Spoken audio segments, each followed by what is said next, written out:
Il était une fois un petit garçon de 8 ans nommé Mathis, qui adorait se promener dans la forêt près de chez lui. Un après-midi d'automne, alors qu'il suivait un sentier parsemé de feuilles dorées, il aperçut un lapin au pelage gris argenté, avec de grandes oreilles et des yeux brillants comme des billes de verre. Le lapin le regarda sans bouger, intrigué par cet enfant qui ne criait pas et ne courait pas. Mathis sortit alors de sa poche une pomme et la tendit au lapin qui la renifla puis la croqua avec appétit.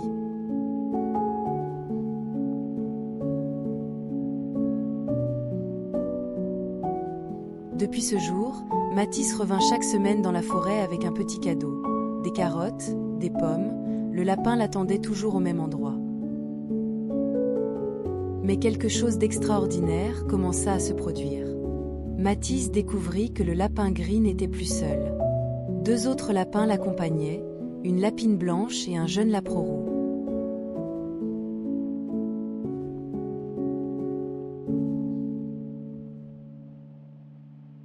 La semaine suivante, ils étaient 6 lapins, puis 10, puis une véritable colonie qui sautillait joyeusement autour de Mathis.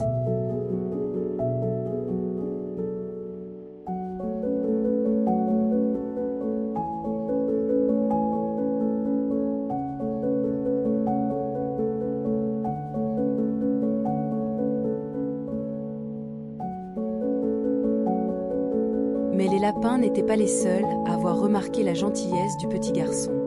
Un matin brumeux, un chevreuil timide sortit des buissons, attiré par l'odeur des pommes.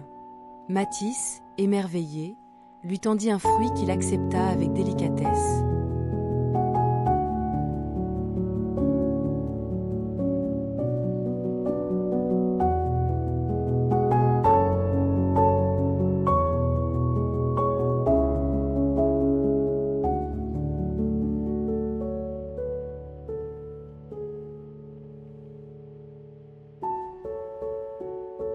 Chaque visite de Mathis était devenue une fête.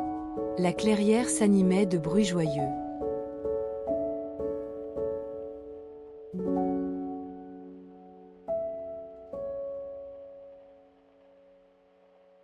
Un jour de novembre, alors que le ciel était gris, Mathis arriva dans la forêt avec son sac plein de légumes et de fruits, mais la forêt était étrangement silencieuse. Pas un bruit, pas un mouvement. Soudain, un grondement sourd résonna derrière lui. Mathis se retourna lentement et là, à quelques mètres seulement, se tenait un grand loup au pelage sombre, les crocs découverts et les yeux jaunes fixés sur lui. Il se mit à courir de toutes ses forces entre les arbres, son sac tombant dans sa fuite. Il entendait le loup galoper derrière lui, se rapprochant dangereusement. Mathis était à bout de souffle. Le loup allait le rattraper quand soudain, il le vit s'arrêter. Derrière lui, une lumière éblouissante et protectrice. Il se retourna et fut émerveillé de voir cet être magnifique qui la protégeait du loup. Les lapins sortirent de leur terrier par dizaines, bondissant autour de lui, et il comprit ce jour-là que cette forêt n'était spéciale.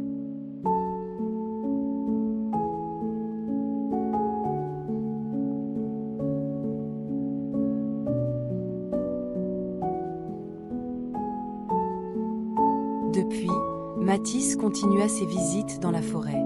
Il apportait toujours des friandises pour ses amis, et la forêt était devenue son royaume.